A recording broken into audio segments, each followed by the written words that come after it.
Thank you. এই camp থেকে BSL এ খেলার সুযোগ পেয়েছি, অভিষেকদা করে দিয়েছে।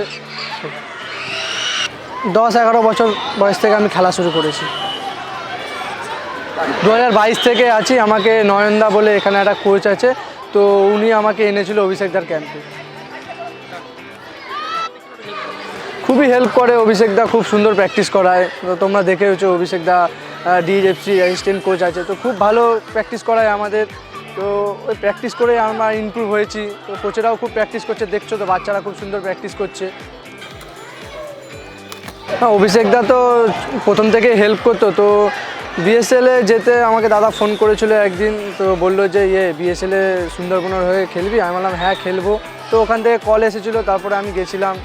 আমাদের কোচ মেহতাব স্যার, অসীম স্যার আর সুভাষিস স্যার খুব ভালো মানুষ। আর সিনিয়র প্লেয়ার আছে রফিকদা, উনি খুব মানে ছোটোদেরকে নিয়ে মানে খুব করে, মানে ভালোবাসে। উনি আমাদেরকে শেখায় যে এরম করতে হবে। তো খুবই ভালো লেগেছে সুন্দরবনে খেলে। জুনিয়রদেরকে একটাই কথা বলবো যে তারা যেন ভালো করে প্র্যাকটিস করে, কারণ অভিষেকদা অনেক অপরচুনিটি আছে অভিষেকদার কাছে ভালো খেলতে পারলে। তো নানা রকম ক্লাবে পাঠায় অভিষেকদা, হেল্প করে। তো আর